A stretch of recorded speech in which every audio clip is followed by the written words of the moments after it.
Good evening, everyone. Welcome to our international blog chat on every Saturday, 9:30 p.m. GMT plus 8 at Facebook Live or YouTube Live at IQI International Sales. I'm Mandy Chan, your host of today. On behalf of IQI Global, the biggest Asia Real Estate and Investment Agency, also a member of Juwai.com, I would like to thank everyone for your supportive on our program. And our program usually features some of the best investment hotspot as well as the criteria in the various countries around the globe. If you like our program, which you think that is benefiting you, do invite your friends and share it too. If you have any comments and questions, feel free to leave it at the comment box and we will try to answer it later. Well, for the last few episodes, in fact, this whole month we are talking about Philippine potential, how to invest in Philippines, why expats prefer to live in Philippines in terms of the cultures, the lifestyles. As a foreigner, how can you invest in this country, and where are the hotspot and the competitive advantage? I hope by now you have actually benefit a lot from all the previous sharing. In the events that you miss any of one of the sharing and you would like to watch the replay, always go to the YouTube at IQI International Sales to watch the replay.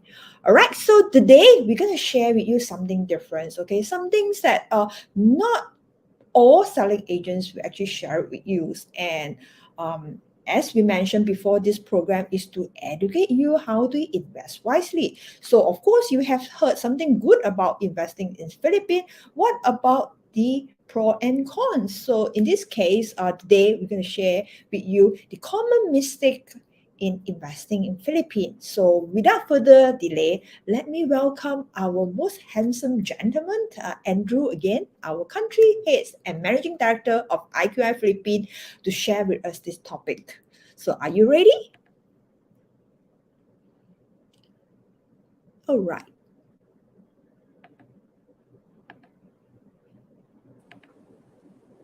Hi, Drew. How are Hi, you? Mandy. Good evening to my gorgeous partner in crime in Property Chat. It's nice to be with you again after Yes. how many series for this particular month. But it's really a pleasure. Yeah. It's my pleasure to actually share with not just with you, but to a lot of foreign investors out there who are very interested on investing in the Philippines, but scared to start with and doesn't know how. So I think after we have shared a lot of episodes already. They are quite more knowledgeable about the Philippines, the properties, the hotspots, the lifestyle.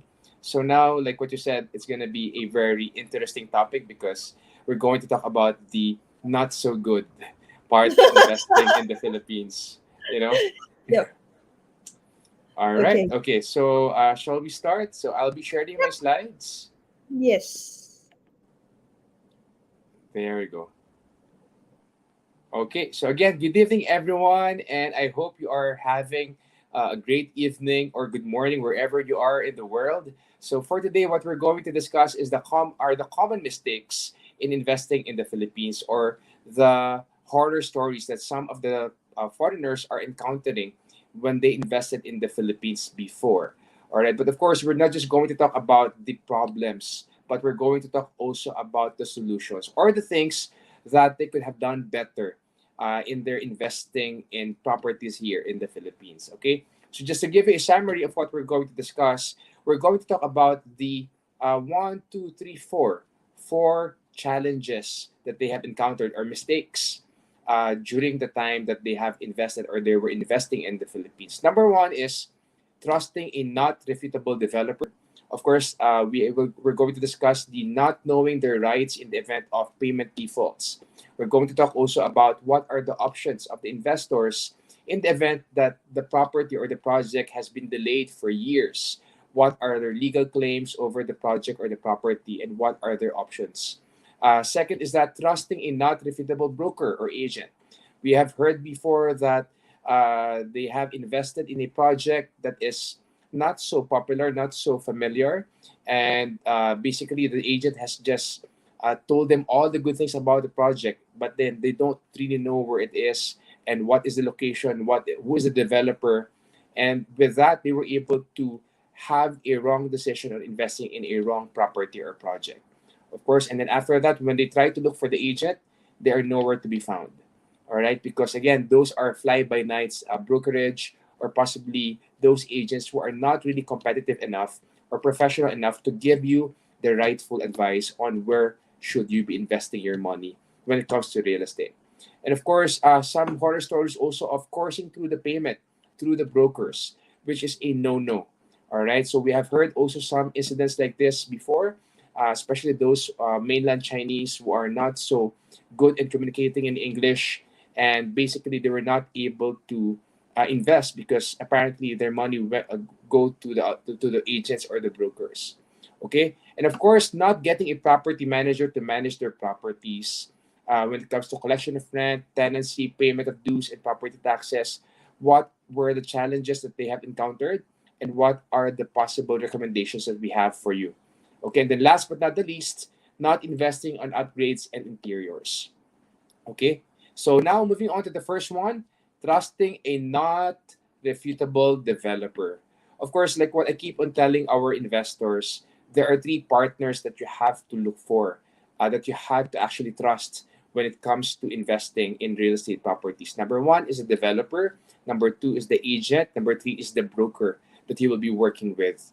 Okay, so now maybe a lot of you are asking, uh, what's what could happen, for example, if like for example in the last 2 years, like since 2020, we have heard that it has affected a lot of foreigners, Filipinos worldwide losing their job, etc. And if you have invested in a property in the Philippines and you don't have enough money anymore to pay your monthly amortization, so what would be your options? Okay, and for example, if the developer has already sent you a notice that there will be a cancellation of your transaction with them for the purchase of the property. So what are your legal rights when it comes to this? So the next slide will show you that we have a Republic Act number 6552, or the Realty Installment Buyer Protection Act, also known as Maceda Law.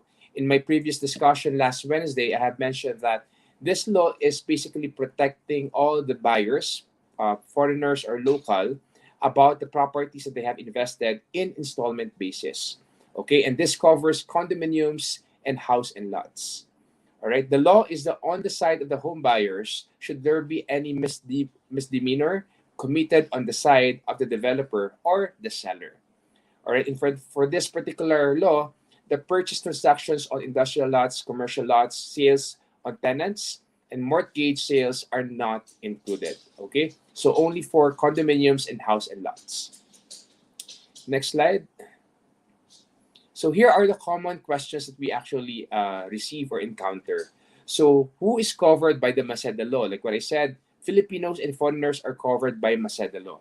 As long as you have paid at least 2 years worth of installments. And then of course, yes, even if you have paid less than 2 years worth of installments, you're still covered. But of course, with a certain, I would say, provisions that we're going to discuss later on. And then the next question is that what guarantees do I have should I fall behind in making payments, or should the contract be canceled? Okay. Now, in terms of default of payment, pay without additional interest within the earned grace period. So, for example, if you cannot pay anymore your monthly amortization, okay, so there is actually a you can actually opt not to pay the amount with additional without additional interests. Okay, so we have a grace period of 1 month per 1 year of installment. Okay, and you can actually use this once every 5 years of contract. Okay, so you can definitely pay without interest, given that you have a grace period of 1 month per year. Okay, per year. Next. So who is covered? Sorry, go back to this to the other slide. Okay, default. The next one is during the cancellation. So what's going to happen if there is a cancellation of your contract to sell? Okay, on the next slide, you will see that you can actually have a refund of cash surrender value equivalent to 50% of total payment if and only if you have a total payment equivalent to 2 years of amortization. Okay? So if you have 2 years of amortization and you have not failed the payment and the total is amounting to 2 years worth of monthly amortization, then you will get 50% refund of your investment. Okay? Now, after 5 years of payment, additional 5% of every year of installment, you'll be able to get 5% extra. So it can go up to 90%. That is the maximum. And we're going to keep 10% to the developers or to the sellers for their possible cost also. Okay? Then cancellation must take place 30 days upon receipt of the notice. So what's happening is that the developer or the seller should send you a notice of cancellation, and that should be notarized. If it's not notarized, then definitely that is not valid. Okay? So you have to take note that you should receive a notarized notice saying that your agreement, or I would say purchase of the property, is about to be canceled. So at least you have 30 days to figure out what you can do on that particular property. Either you would like to sell it, or you would like to ask someone to assume the balance for you so that you will not lose the money that you have invested in. Okay, now let's talk about the grace periods. So during the pandemic, the government has actually mandated that there will be 2 months, going back, sorry, there will be 2 months per 2 years of payment. Okay, so if you have been paying for 2 years already, then you have a grace period of 2 months. So overall, you have 2 months grace period, and then with the notice, you have additional 30 days to figure out what you can do with the property. So with that 90 days, you can assess: do I have enough money to pay it off, or should I contact the reputable broker that can help me out on selling this property and finding someone who can assume the property so that I will not lose my entire investment. Okay, next. So the third question is that what if I paid less than 2 years? What's going to happen to me? So this is what I was discussing earlier. That, of course, normally if you were not able to pay the 2 years worth of installments, then you will not be entitled for the 50% refund. So what you can do is that you can take advantage of the 60 days grace period plus the 30 days effectivity upon issuance of notices. So that is 90 days for you to find the right broker to help you out in marketing the property, and for you to find someone else to actually assume the property for you. Okay? And like what we said earlier, there's no refund for that, but you have an option to sell it or assign it to a new buyer if ever. And like what we discussed during the last session, there is a minimal fee in the event of the deed of assignment of the property or assuming the balance of the property. Okay. Next, is down payment refundable in the Philippines? The answer is yes, if and only if you have paid installments 2 years or more. Okay, so I hope you guys are still with me. Now we're moving on to the next question that we normally encounter. What if the contract I entered into is inconsistent with existing laws, which will have more bearing? So with this one, we have encountered that an investor have dealt with a not so reputable developer. A client has dealt with a not so well-known developer, and the contract that they have signed is not aligned to the laws of the country, or of the Philippine law. Okay, so what will be our step for this? Of course, Masada law under Section 7 provides that any stipulation in any contract that is contrary to the Section 3, 4, and 5, and 6 are to be deemed null and void, meaning that contract is not valid. So we have to consider the law, and the law will actually be applied to this particular case. All right. So the purpose of this one is to protect those who may have overlooked the fine prints of contracts during the signing. We understand that sometimes with this long contracts, like about 8 to 10 pages, sometimes we miss out on something on that, some provisions in the contract, and that sometimes result to a possible problem like this, right? But again, the law is there to protect you whenever such situation happens or arise. Next. The next is a not knowing their rights in the event of turnover delays. Okay? So the next slide will show you what are the cases. So for sure you have heard that there are some developers here that were actually delayed on their turnover of the property. Okay, some have we have experienced that there were some delays 2 years, 3 years. All right, and it's for whatever reason that really happened. And what are the options that we have right now as an investor? Okay, one is to write the developer a letter seeking an official response as to when will the project be completed and turned over, and as to date of completion approved by HLURB or HD or DHSUD, okay, or the department that takes care of this particular cases.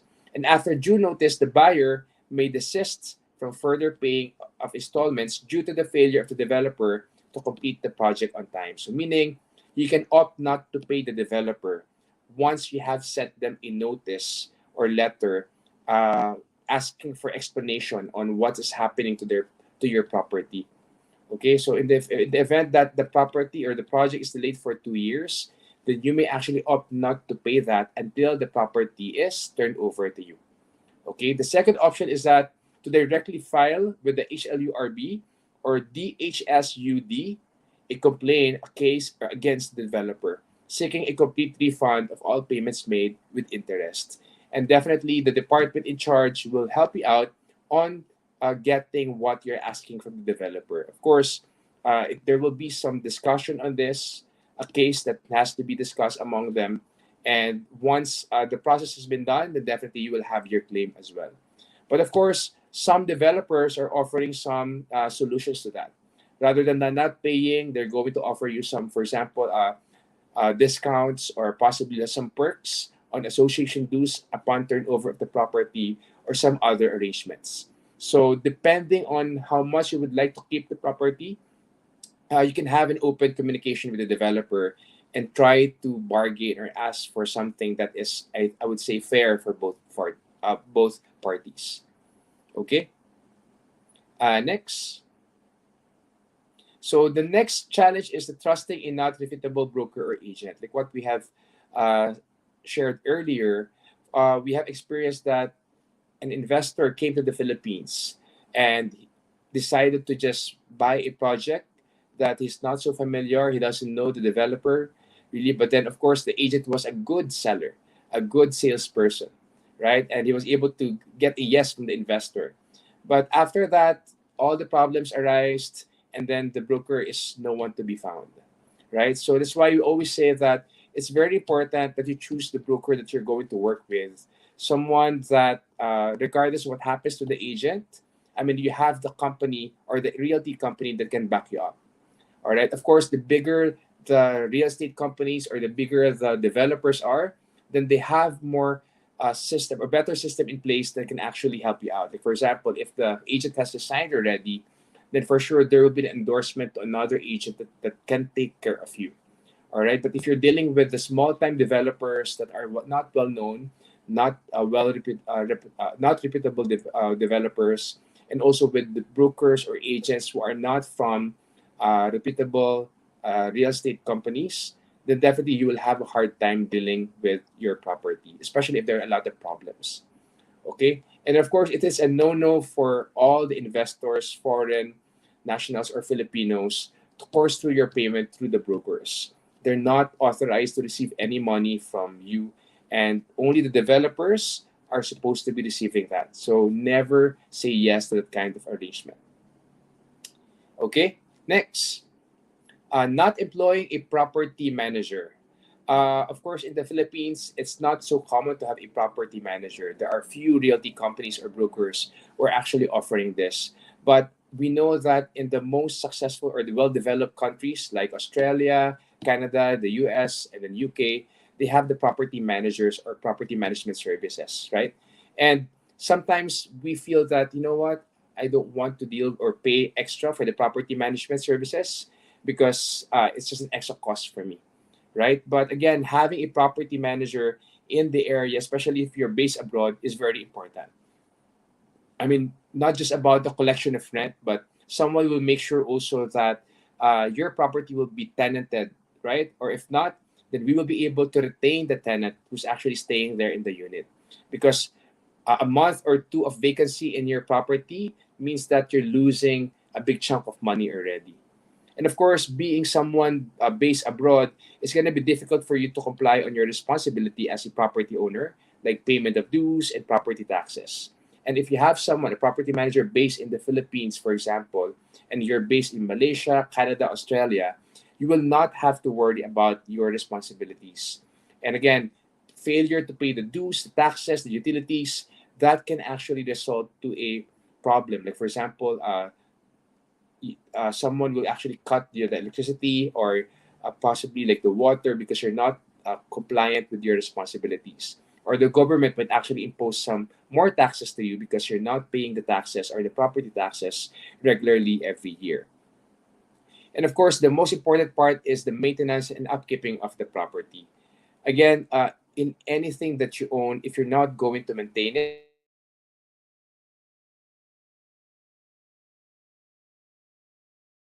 that will result to a bigger problem, damage the property, and possibly you will lose more opportunity to rent it out or sell it out. We have experienced before that there are some properties owned by foreigners who have been available in the market and no one is keeping them. No one is actually maintaining them. And as you enter there, there are busted lights, all dusty, etc. And that's not adding up to the value of the property, and it's not definitely going to be easy for any broker, anyone to sell it if the property is not well maintained. All right, so next, not investing on upgrades and interior designer. This is one of the challenges that we have with some of the foreign investors because since they're far away and they think that their property can actually be sold or leased out in an as is where is basis, right? So again, we have to consider the marketability of the property, especially right now that even if there's a huge demand from a lot of foreigners and a lot of expats, but of course they're also looking for something that is nice to live in, right? So if your property is just a basic property with basic furnishing, then definitely there is less chance for you that it will be leased out fast. So based on our experience, those high-end properties or properties that are well kept with additional investment on appliances, on quality furnitures, and also some decorations in the property is more marketable and it gets a tenant easily. Okay, so and the thing is that if it's very nice, it's very conducive for the tenant, then the tenant will definitely decide to stay there for a longer period of time. And that is beneficial for you in a longer period of time. Okay, and then of course add more value to your investment, especially for secondary market. If you're going to sell your property and you're not going to stage it or add some decors or make it as homey as possible, then I think it will be difficult for you to sell the property fast. So not every buyers or clients are capable of visualizing what it could look like if it has furniture or if it has some upgrades, right? Sometimes being a I would say seller and realtor and also a broker, it has to be staged in a sense that the client or the possible buyer will be able to see what could happen in the property or what could be the kind of unit that he could have if that is already presented to him or to her nicely. All right, so that's why it's important that we invest more on upgrades and interior designer. Of course, that will cost you a little bit more, but I would say the return is even bigger. So it's really worthwhile to invest in good quality furnishing, to have the opinion of a quality interior designer, and give you some professional advice on how you can actually upgrade your property and make it more marketable. Of course, if it's marketable, it is profitable. Okay, next. So those are the common mistakes that we have encountered before, dealing with foreigners who are committing those mistakes in investing in real estate. And these are just our recommendations for you guys so that you will lessen the risk of losing money with your investment. Again, the purpose of investment is for us to gain money, not to lose money. All right, so back to you, Miss Mandy. Thank you very much, Andrew, for the awesome sharing. Wow! Now that I realize that we have such a law that to protect the investor as well as the buyer, that's really a good news. That at least right now we know. Even for me, it's like I've been in the market for so long. I didn't know that there's such law that actually do protect the investors. Good. All right. So I have a question for you. So for personal experience, I believe that you have came across renting apartments or even buying apartments or properties in Philippines as well as property management. What sort of challenges that you actually face with regards to these three areas? Well, I think one of the challenges that we encounter is that not all owners are listening to the brokers or the realtors. Sometimes they really rely on their judgment on how the property should look like, what is sellable, and then how much price they really would like to price the property. I mean, again, it's quite sometimes frustrating for some of the realtors or brokers because you would really want to help them on marketing or selling the property fast. It's just they're not really open for opinion or suggestions, right? So that's why I always tell our clients every time we get a listing that, Mom, do you trust us? Because it's very important as we move along with this process because eventually we'll be giving you feedback on what's the market take up, what are the competing properties that we have in the market similar to yours, and we will give you also some recommendation on how we can actually market or sell your property fast. But all we want from you is your trust that you will actually apply what we have recommended to you also. So I think that's one of the challenges that we have for rent and for sale because of that problem or challenge. There are a lot of available units sometimes that are vacant because not because it's there's no demand. It's just the property is not nice, or the unit itself is not nice. The furniture is ugly, or it's not a I would say a good quality furnishing. Knowing the demand from the expats from who are actually working in multinational companies who have worked in other bigger cities, it's very important that you also invest on those kind of improvements. So I think those are the not I would say major but minor challenges that we encounter. But again, if it's a foreign investor, I think you are more familiar with the international standards. So I think it's not going to be a problem for foreign investors. And particularly in Philippines, it's like you need to furnish up the units before you actually rent out. So this is actually pretty important to take notes that you, as the amount that you spend on the renovations will actually determines how much the rental you would actually going to post it to the tenant. And if you were to rent it to the foreigner, so obviously they have different expectations too, right? Yes, yes. So that's what we keep on telling them. Like, if you would like to have a good tenant, you should have a good property. You should have a good furnishing. You should have good. I mean, you have to deliver what you're expecting from the tenant as well, right? And if you would like to keep them, then you have to keep a open communication, open for suggestion and requests, making sure that the tenant will be happy with their lease and stay in that particular property. And the wear and tear is actually in this case will be bear by the tenant or the owner. There is a clause in the contract normally that for a certain amount of, for example, on the first month upon move in, then definitely any minor and major repair should be done by the owner as a Mhm. warranty, sort of warranty. But after that, if, for example, minor repairs with a certain mark or price, then that would be for the tenant. But for its major repairs, for example, and considered as wear and tear, then that should be for the account of the owner. Mm, okay, because we actually didn't cover much on the property management. That's why the questions pop up that when Yeah. come to this property management. So usually, can the property managers actually inspect the units like quarterly basis? Do you have such practice in Philippines?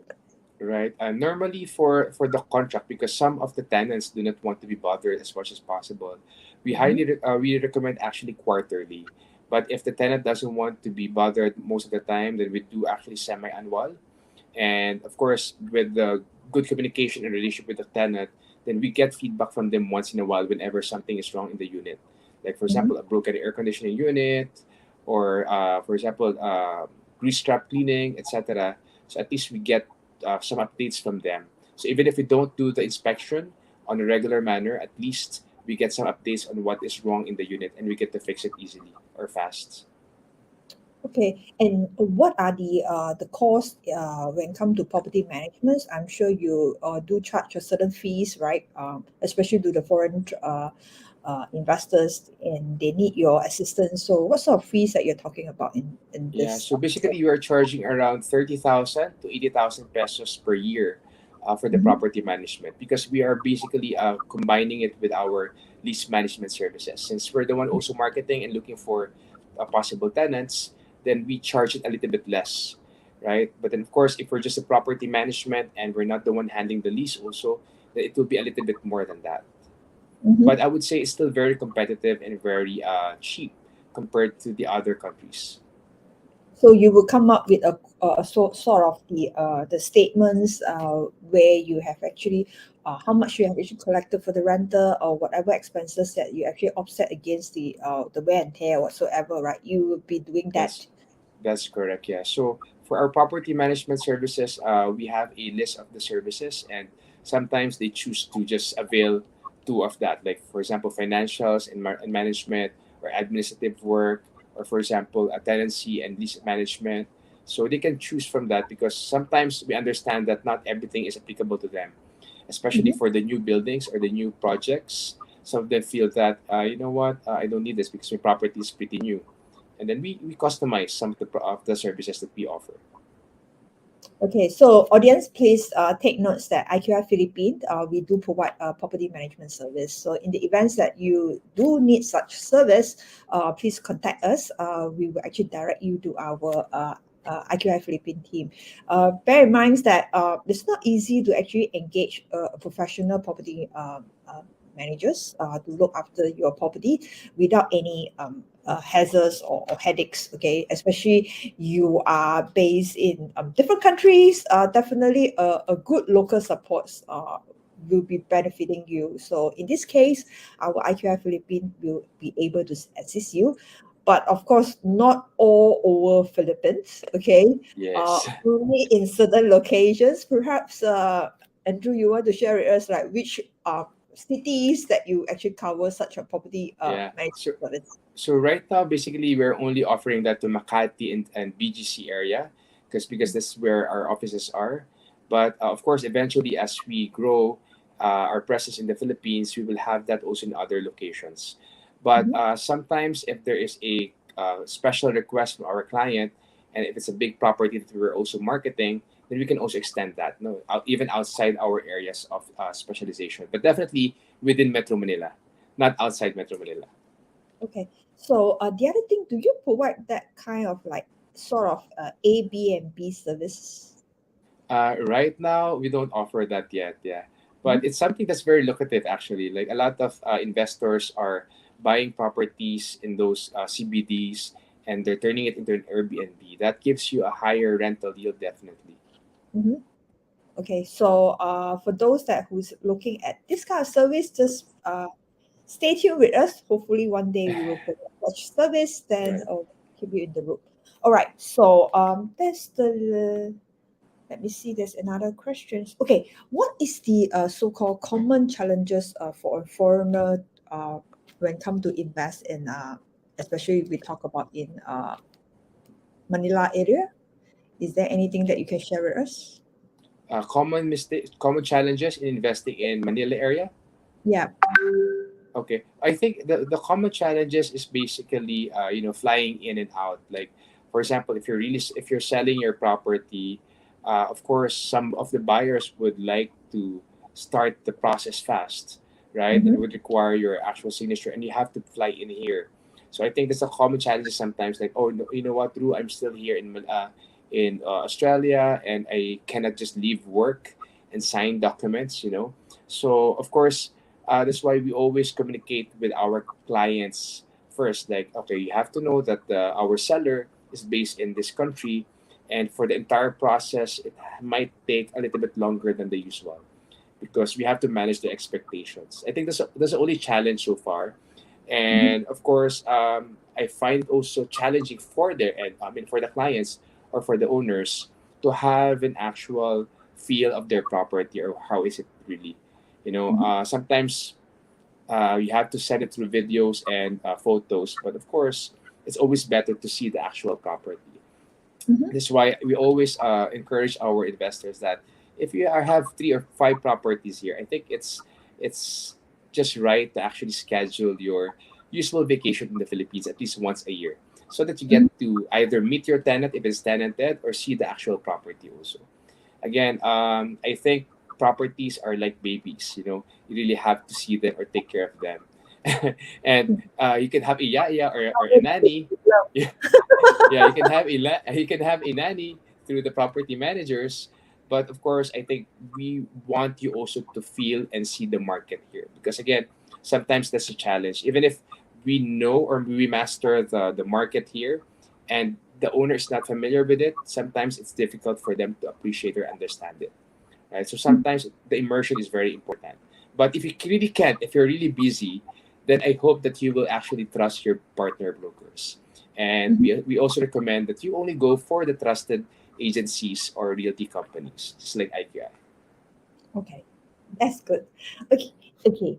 Um, on the other hand, right, when come to signing of the sales and purchase agreement, or I would say transfer of title, do the investor need to come uh, or present in front of the so-called the councils or in front of the lawyers? Would that required? They need to fly over to Philippines to do so? Normally, we encourage them to fly in to actually meet up with the client because some of the clients also are buyers would like to see the actual owners. They Mhm. have some trust issues sometimes. But if Mhm. that's not really possible, then definitely you can sign it remotely. It just has to be consularized though. So what's going to happen is that we're going to send you the actual documents. You have to sign it, and it has to be notarized in the consulate of the Mhm. Philippines in your country, wherever you are, and that will be sent back to the Philippines. Although it might take a little bit longer. I think it takes around 1 week for that to be processed, if ever. Sending documents right now is just 1 day sometimes. So it might take around more than 1 week sometimes, but I think that is the shortest possible time. So you can't do it or witnessed by any lawyers, but you have to go to the Consul, embassies. in Philippines. that's Okay. correct, yeah. And do you need to pay a fees to in order to do that? Right, yeah. I just forgot the fee for each embassy for the Mhm. consularizing the documents.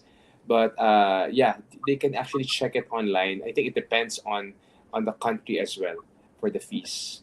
Yeah, but I Okay. don't think it's really much because I remember for Hong Kong, it's just around 1,500 pesos per copy Mm. of the consularized document. So it's not that much actually.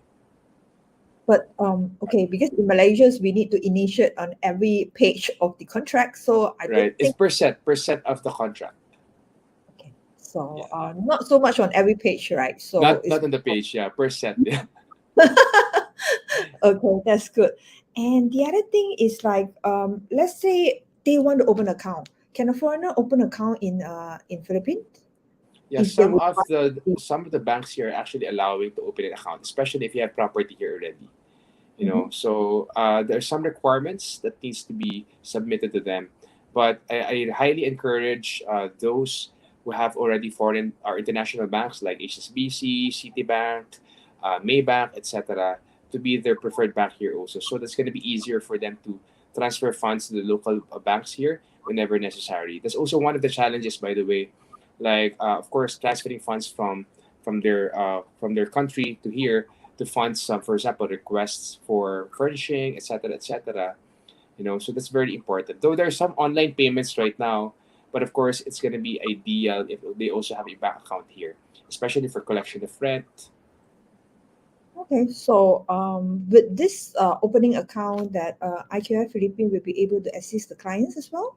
Yeah, we can endorse you definitely to the banks that we have in contact, so that you can actually have your bank account as well. Yeah. And most of the time, also, like for example, for a developer, most of the developers they have their own bank. Like they're Mhm. also bankers, so they have a specific brand or bank that they can actually open to. Okay, but we just can't open the account remotely. That means we still have to present in the branch in order to get the account. Yes, yeah. So normally, what happens is that upon turnover, once you are here and you have received the property, then we can actually help you out. We can bring you to the bank, start setting up your bank account, etc. Yeah, and when you come to talk about the turnover, the owner need to be present there as well, right? That's correct. Yes. Okay, so probably this is one of the setback, right? Yeah, that's a setback. Yeah. So, For but those again, who are not traveling, it's not a setback, okay. But for those that who is very busy, tight yeah, schedule. yeah, yeah, yeah, yeah. But the thing is that, like what I said earlier, we always recommend our investors to actually see the actual property. You know, Mhm. take a visit and then check also the area, because you will be able to understand the market. Again, you're in the business of in real estate. You're in the business of real estate, so might as well immerse yourself with it and try to understand the market, so that whenever we give you some ideas, you're not just blindfolded with whatever you know. You're basically more knowledgeable about the area also in the market. Mhm. And usually during the after the handover, what sort of the defect liability periods in Philippines that developer will Sorry, actually offer? The defect sorry, liability. Can you hear me? sorry. Yeah. Uh, Okay, go ahead. Sorry. Usually after the turnover, right? In terms of the defects on the unit itself, right? Do developer give a period? Uh, Yes. to- So basically, there's a punch listing upon turnover. So what they're going to do is they're going to check everything if that's okay already with the so client. usually Now, how if long? there are normally upon turnover, what we do is that we do the punch list already, and then Mhm, after that, the developer is given 30 days mhm, minimum to actually finish all those things or defect that they have seen in the unit. It mhm. depends also on the availability of the what to call this, the supplies, especially if those are limited materials or something. But most of the time, the developers have their I would say extra supplies of those things, because they know that there's a possibility of having some defects on those items also. Normally, the kitchen cabinets, the tiles, so those are the common things that we encountered. And normally it doesn't last longer than 1 month to be fixed. Okay, so that means anything, any defect that detect after a month, developer will not be liable.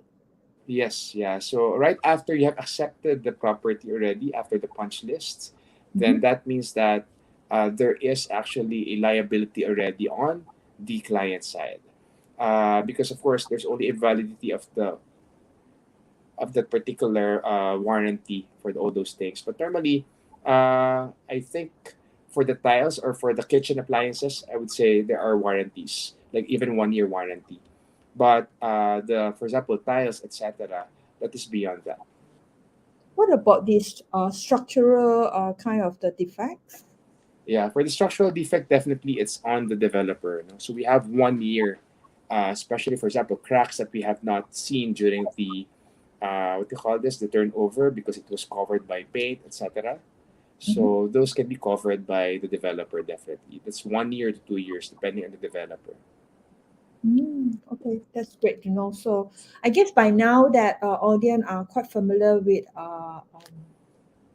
the flow and the process of investing in Philippines, what it's the pro and cons, and again, what sort of law that actually protect your interests and your right as a owner or as a tenant, and also how you're going to engage your property managers to look after your properties, and you need to be present when come to turnover, as well as should you be the first time investing in Philippines, there are lots of flexi payment options available for you. So this will make the whole investments more attractive, I would say. And the best part is that we have the local team, which is IQI Philippines, to actually assist you on all the after sales support. This is actually very, very important. As an investor myself, I will always look at this kind of service because just imagine that if there's anything happen to your properties, okay, um, we have someone based in local that understand the law, understand the scenario, know the developer well, so they can actually expedite and actually solve your issues. So that is one of the things that we need to take note. Okay, before we end these sessions, any takeaway that you should highlight before we end it? I would say that I think we are now equipped with all the knowledge and information that we have to know the good and the bad about real estate in the Philippines. So it's just a matter of us, jumping and investing in the Philippines. And again, there might be some challenges in during the pandemic and during the last 2 years, but definitely this that enables us to have a better, I would say, opportunity to actually invest in the Philippines already. While we are yet to be, while we're in recovery stage and we are about to bounce back to a higher appreciation rate, higher rental yield, etc., then I think this is the perfect time for you to invest. And later on the last three episodes, we'll be discussing with you what are those projects, what are those options for you. Okay, Mhm. so again, it's all about anticipation of the future. So let's make use of the historical data that we have presented during our last episodes and make use of that for our own advantage as well. Okay, thank you very much once again, Andrew, for the awesome sharing. So, do stay tuned with us next week if you are ready, okay, and you start to fall in love with Philippines, especially when it comes to investing, okay. Mark your calendar on Wednesday and Saturdays. We're gonna have three projects we're going to features, okay, and these are the three shortlisted in one of the best locations, and we think that we have done all the due diligence with the local team, and we are here to recommend to you. So if you're ready, remember every Wednesday 3 p.m. GMT plus 8, as well as Saturday GMT plus 8, which is 9:30 p.m. So stay tuned with us. Then we will share with you some of the beautiful projects that you should consider investing. All right. So without further delay, I don't think we have any more questions here. Oh, okay. There's one question was asking about the tin card. Is it called tin card? Tin The card, tech. yeah, one-time tin Yeah. card, yes, yeah. So as an So that, investor, for example, okay. yeah, yeah, Is if you it buy a property, for example, a project in PIK or Velaris or Empress, then one of the requirements is that you have to fill out that form with Bureau of Internal Revenue, wherein you will be applying for a one-time TIN card or the tax identification number. So Mhm. that is necessary for your property. So that's one of the requirements that we'll be sending you for you to fill out as well. And right after that, you will have your TIN already. So that will be actually prepared and processed or assist by the developer, right? So the That's correct. Yeah. investor will not need to go through this whole process by himself, right? That's correct. So you just need to fill out the form, and then the developer will process everything for you. Okay, that'd be great. And is there a fees involved for this? I think that's already covered or factored in with the fees that normally the developer charge, but normally it's towards the end of the investment. So basically, you just have to worry about the reservation, the monthly amortization, and then of course the turnover fees. Okay. So for those that who missed this part about the fees that you need to pay when it comes to investing in Philippines, so go and watch the replay at our YouTube. Then you will have all the informations with you. So don't worry if you miss any one of your questions or your concerns, even after the replay. Just put your comment in the comment box. We will actually get back to you. All right. So again, once again, thank you very much. And remember, if you like our program and you think that is benefiting you, do give us lots of support. Subscribe to our page, okay, and get more of the latest informations with regards to invest in global. All right. So take care, everyone. I'm Mandy Chen signing off. Bye. Bye.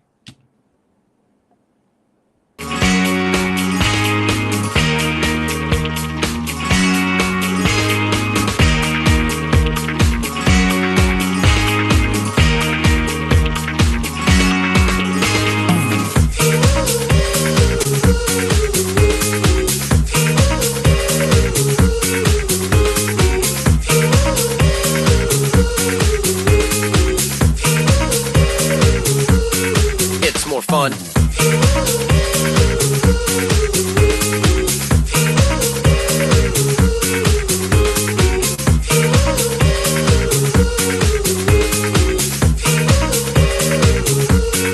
Philippine Islands.